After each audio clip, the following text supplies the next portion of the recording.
What do you think? On today's Apple Daily, MagSafe Duo and leather slipcases appear on Apple's online store. What I ordered on Friday. iPhone 13 rumours, because of course there are. And more confirmed benchmarks for a 14X ahead of the Apple Silicon event. Plus, iCave answers and Notification Squad. For the latest Apple news, rumors, and leaks every weekday at 12 UTC. Join us in the iCave. If you want to ask a question on the show, ask it down in the comments. Use the hashtag iCaveAnswers. And also, if you want to shout out on the show, join our Notification Squad by subscribing to the channel, clicking the bell, and let me know in the comments that you've done that. Let's get into the news.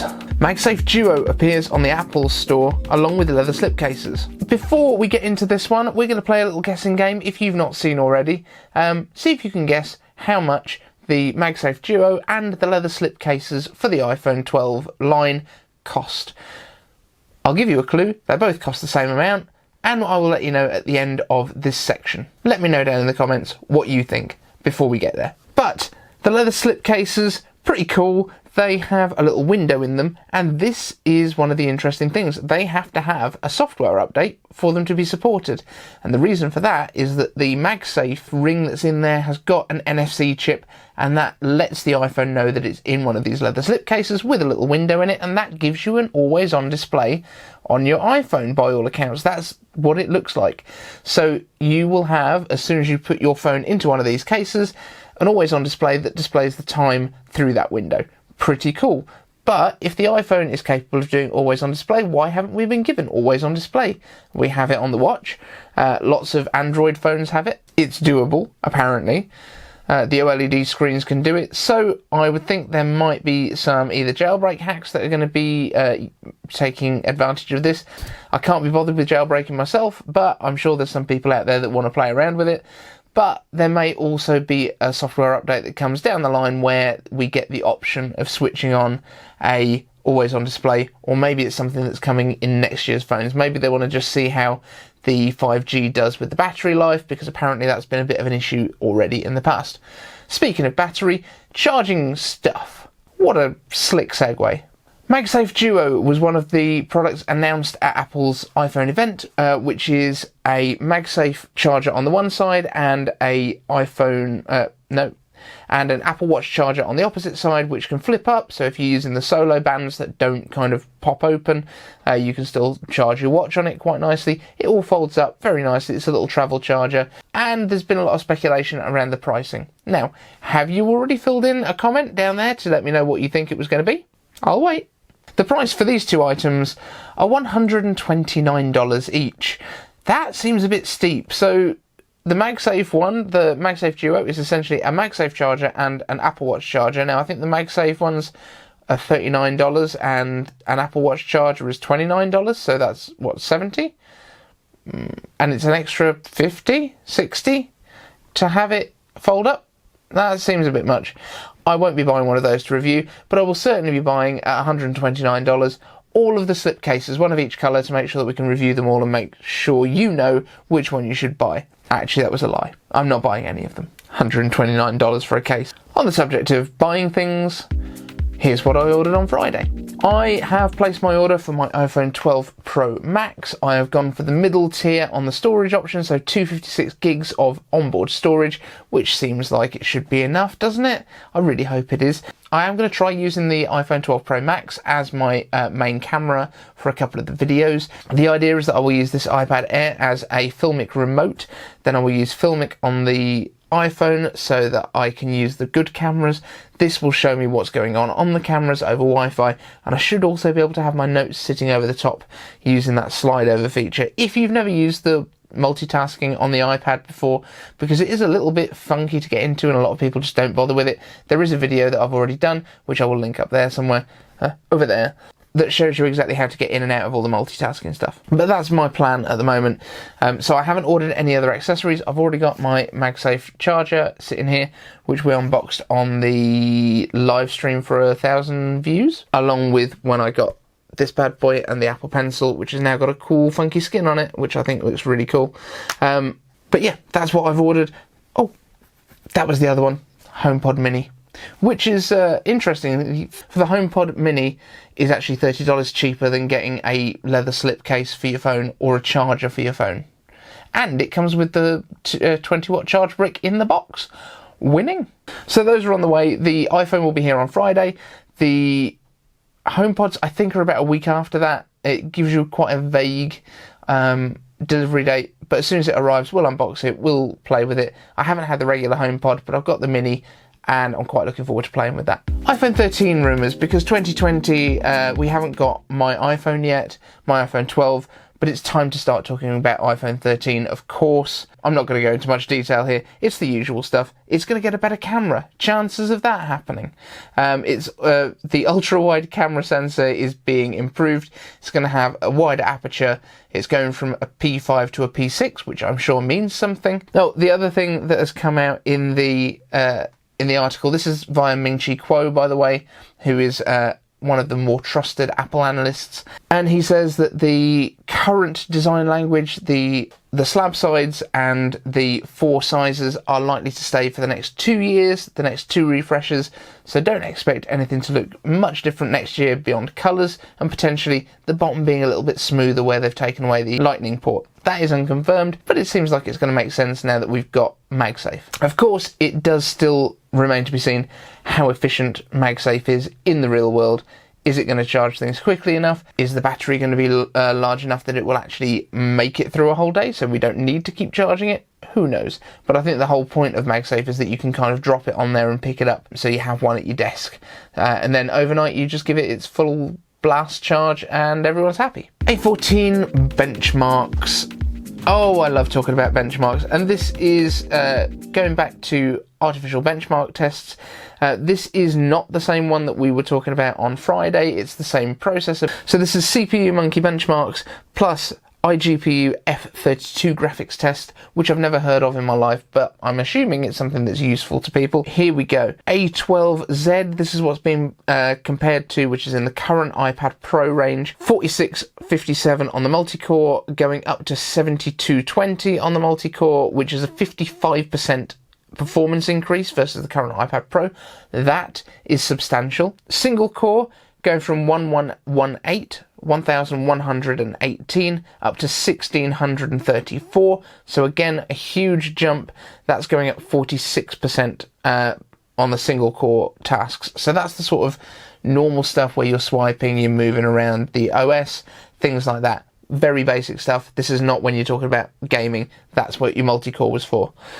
And then this iGPU F32 graphics test, this is the one that I don't really know too much about, but that is going from an 1106 score to a 1485, which is 34% increase in graphics performance. That doesn't compare to the A14, which is what we were talking about before, where we were talking about 12,000s. That's a Geekbench test. It's a very different thing, so don't worry about those numbers compared, but just compared within this specific benchmark, you're looking at 1106 up to 1485, 34% faster graphics. Now bear in mind, all of this is versus the current iPad Pro, which is running an A12Z processor. It's built on a 2-year-old architecture. It's not particularly comparable, but it is giving you an idea of where it's going to be. However, that 7220 multi-core score, that absolutely blows away the i9 based top of the range MacBook Pro that we can possibly get at the moment, the 16-inch. You can be pretty confident that that is going to be an impressive bit of kit, especially when they're probably going to put that into a 13-inch MacBook Pro. That also suggests to me that if they're going to put that into the 13-inch to beat the old 16-inch, that the lower priced MacBook that we'll be getting, whether that's an Air or a MacBook, is probably going to get a regular A14 chip, which is still no slouch. That's still better than last year's quad-core i7 MacBook Pro, so you're still looking at a real performance increase. But that is my expectation for tomorrow's event. Now, speaking of tomorrow's event, after the show, we will have our normal show in the morning, because I'm sure some stuff's going to come out today. We will talk about that at 12 noon tomorrow. But then at 6 p.m. our time, which is when the event happens, I will probably go quite quiet. I might be tweeting a little bit. We've also got our Discord going now, which we will come to later. When the event is over, we are doing a live stream pretty much immediately immediately that the show finishes, that the keynote finishes, where we will be chatting, we will be breaking down. I will be answering your questions as best I can about everything that we've seen, about what it could mean, about what else we've got to come. If we're looking at timelines and stuff, I will do my very best, but I know there will be a bunch of you guys in the live chat that have all been watching it. It will be pretty cool. Hey guys, Future David here. Just wanted to give a massive shout out to Saeed Ismail, who made the renders that you've been watching. He's also Apple Tomorrow on Twitter, so go and check him out. I will leave a link as well to his video where we interviewed him on the channel. Link is already up on the channel. If I can, I will link it up here. And I think you can set a reminder so that when it starts, you get a notification. As I say, we have got a Discord now. One of our viewers who's been with us since about 400 subs set it up. He got in touch with me on Instagram. I'd set one up the same day, which was last Friday, I think it was, when I mentioned it on the show. And he basically kind of looked at it and went, oh, that's cute. Here's a proper one with all of the bots and things that you're supposed to have that makes it useful. So I didn't know you had to do any of that. I thought it was just like you go, like, sign up, here it is, here's a link, and people kind of come and chat. But there's a lot more to it, and so just to give him all the props that he deserves, Sophia Hafiz is the guy that reached out to me on Instagram. I will put his link to his Instagram down in the show notes so you can go and follow him and say thank you as well. And please go and join the Discord. We've already got a bunch of people in there, and it's quite active, and it's quite cool. I didn't know what it was, but I kind of like it. So some iCave answers for you guys as well. Number one, someone asked me to talk about how the channel started and how I make the videos, but I've lost the name of the person that asked me. So very, very quickly, I will tell you how I'm making today's video, and that will give you a good idea. So it is now 4 minutes to 11 at night. I've basically been collecting bits of comments and stuff throughout the weekend from the previous videos, chuck everything together into a notes document just on my iPad or on my phone, or on my Mac. That's the beauty of it, that wherever you are, you can kind of add to the same note. So I put all this stuff together. As soon as someone joins the notification squad, I try and grab their name, paste that into the note as well. So that runs through the day generally. On the run up to filming a show, I will grab any interesting news stories that I see or things that I see on Twitter, chuck it all into here. And then as I'm about to come on, probably for 30 to 40 minutes beforehand, I will be kind of just researching a little bit around any of the topics that we're going to talk about, just so that I've got a pretty good background knowledge. If it's something that I'm not fully up to date on, then, as I say, about 10:30, 11 o'clock at night, I tend to stick the camera on, put on all my lights. I've got a bunch. I've got 1, 2, 3, 4 lights, plus the main one for the room up there. There's another one sitting over there for when I live stream, and then there's another mount in that corner for when I live stream, and the one that is on the top of the camera that comes off, and then I use the 3 lights that are over here for live streams. SD card goes in my Lumix camera, which is the one that I use to film these videos on. This microphone is a $20 Boya thing off of Amazon. One of them crapped out on me the other week. I think you probably noticed that the sound was terrible in the show.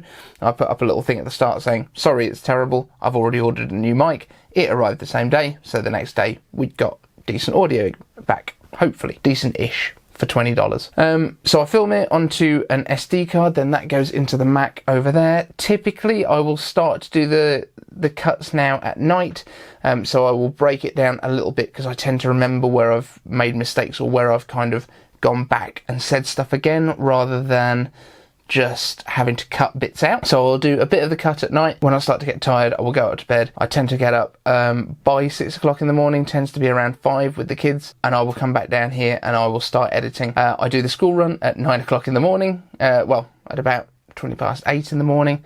Normally the show is pretty much edited by then. I do all the graphics and stuff on Photoshop on here as well, editing Final Cut, and that's pretty much the way it works. And then we restart the process again as soon as that show is into YouTube. The notes that I read from here become the show notes, and then the whole process starts again. So I start researching and collecting stuff that I see through the day. That's how it works. Right, next. Ashish Patel asks, iCave answers, what do you think about these products? Number one, TouchBar and TouchID external Magic Keyboard. Number one, I think that would be a really cool idea. Definitely for things like Mac Mini, for iMac, stuff like that. At the moment, they don't have any kind of built-in biometrics. I know we've talked about the iMacs potentially getting Face ID, but that would be a super quick way of doing it. It will make the keyboards more expensive though, because you're going to have an A-series processor of some sort in there, whether that's a T2 chip with a secure enclave or whatever it is, there's going to be a lot more stuff involved. Number 2, Transformer Magic Mouse. What's that? Send me a link. If that's a thing that you've heard about, Transformer Magic Mouse, let me know, but I have no clue what that is.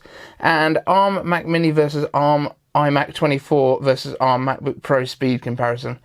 Very difficult to know when we haven't seen any of these things. We don't know what chips are going into anything. I would guess the Mac Mini and the iMac are probably going to be basically the same speed, because the Mac Mini in general is a headless iMac, so an iMac without a built-in monitor. MacBook Pro, I think we've talked about the speed on that one. It just depends what processor they end up putting into the iMacs and the Mac Minis. If it is the A14T chip that we've been hearing about, that's got a bigger, beefier kind of graphics segment, it might be that they go up to 12 cores as well for those chips. Maybe it's A14 12 core. Maybe that's what the T stands for. Who knows? But I think those two will be more performant because they haven't got to worry as much about power draw. So anything that's plugged into the mains will probably have a bit more performance than the laptops, if that makes sense. But thank you for your question, and do let me know what you mean about the mouse. The Val Nerd, Val Kitchen, iCave answers. Someone said that Apple is being a bit easier to third parties day by day. Can you give any examples on those? So yeah, I mean, historically, Apple's always worked with third parties quite well. Back in the days of Steve Jobs, though, everything was a lot more kind of locked down. They wouldn't tell anyone about anything before they were releasing it. Nowadays, though, we saw at WWDC, we've already had things like the Adobe Suite is already being worked on to work with Apple Silicon, and was already being worked on before WWDC. Because they mentioned it at the time that it was already pretty much running. They also mentioned that Microsoft's Office Suite will be ready to go from day one. It already runs on Apple Silicon at WWDC. So they are working with some of these bigger external partners early on. Also, with the transition, they've obviously had the developers have all had the opportunity at least to apply for a developer transition kit. I know that some of the Apple Store staff have also had access to these, so that they could have a bit more of an idea of what's going to be going on. I don't know if that's because they were registered developers or not, but I know that a few of them have had access. In terms of how they're working better with third parties, they're basically just a little bit more open than they used to be, and they want to have great products ready as soon as Apple Silicon goes live. Thank you for the question. Richard Milford, iCave answers. Everyone is talking about touchscreens with Big Sur. I don't believe it at all. In my honest opinion, the new spacing is for augmented reality in Apple Glass. What do you think? I don't think we're going to be seeing Apple Glass before we have another version of macOS after Big Sur. So unless they've put the spacing in ready so that in a year or so it's worthwhile, I think it's more likely, not necessarily that the Macs will have touch screens as such, but I do think we're going to get iMacs that potentially have Apple Pencil support, so you could use it as like an easel that kind of bends down, and you can use it like a drawing board. I do think that that's a decent possibility. I also think they're probably going to make Sidecar a little bit more powerful in the coming months, where you will be able to use touch on the iPad that's attached to your Mac. That would be a decent kind of compromise, and just having that little bit of extra spacing will probably help with that quite a lot. I know a lot of people have said that it's not really big enough for touch. I think it probably is, because there's quite small elements that you can get on the iPad and you can touch them, and even smaller when you're on the iPhone. So I don't think we would have that much trouble. Also, I do want to see Apple Glass as soon as possible, but I just genuinely don't think it will be this year. Might be at WWDC next year.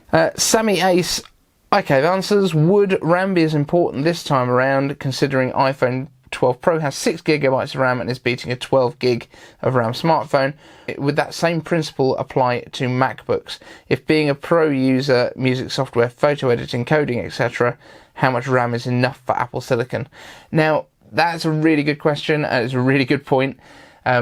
Apple is producing stuff that is completely tailored for its own products. So everything in the Apple Silicon chips is designed for the software that they're running, and vice versa. All of the software that they're running is designed to run as well as possible on the Apple Silicon chips. They know exactly what's in there. They know exactly how far they can push everything. Like, not everything runs through the cores in the same way that it would with an Intel, for example. So you have got a neural engine that is separate from the processing core, and separate from the GPUs, because a lot of the time heavy kind of parallel workloads go through a GPU. Things like Bitcoin mining, for example, would go that way. The Apple Silicon can offload different little pieces to different parts of the chip. So image signal processor is in one segment. Secure enclave for biometrics is in another segment. Hardware video encoder is a separate piece. So it's not all like hitting the same parts at the same time. So it's very difficult to compare it like for like. And as we said, with RAM, I think we're probably going to be looking at 8 gigabytes in the A14X as a starting point. I don't think there's going to be many options. I don't think you're going to be able to go, well, I'll have a 16 gig version or a 32 gig version. I think you will get whatever Apple decides you're going to get on it. And rather than worrying, like with an iPad, how much RAM's on that one, how much RAM's on that one, you'll just go, well, I want this one and I want this level of performance, and it will be fine for the next 4 or 5 years, and that'll be fine. And I think that's literally the way that it's going to have to work. Less money is going to be going into things like cameras on the MacBooks, less money is going to be going into other stuff like that, but obviously they've got to add in keyboards, they've got to add in the batteries, they've got the hinges that you wouldn't have engineering-wise on an iPad. So there are differences in terms of the RAM and stuff. I think the way that Apple kind of manages it in their software is far, far better than what anyone else has managed to do so far. And also they always use the fastest SSDs that are available. And this is something that Clyde mentioned in our comments before, who used to work in Apple support. They always use the fastest SSDs, and that means that they can actually offload stuff from the RAM into SSDs quite quickly. They can kind of suspend apps into the SSD if they don't need to do anything with it, a lot quicker than you can on most other stuff, because it's also so much physically closer, because all of your RAM packet is just sitting right on top of your processor on your system on a chip.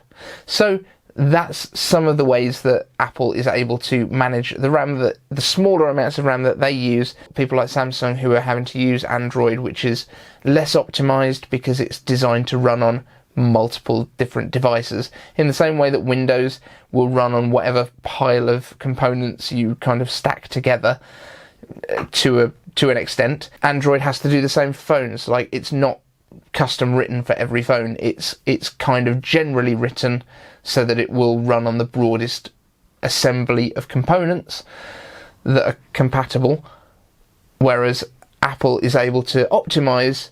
Especially when you look at the A-series architecture, the A14X is using the same architecture for the cores as the A14, so every year they only have one core to actually program for. Hopefully that answers the question in a far more long-winded way than I expected. The only thing that I would say is, how much RAM does a Pro user need? See what they put in the Pro versions of the MacBook, and that will probably be a decent indication. I don't think you will run into problems with not having enough RAM. Finally, Notification Squad, we've got Music Dog and Kayati Shah. Thank you for joining the Notification Squad. You guys are awesome, and don't forget, we have got the live stream tomorrow. Make sure that you've hit the notification for it so that you are notified when we go live. Enjoy the show tomorrow night. We will have another show before then tomorrow. See you tomorrow.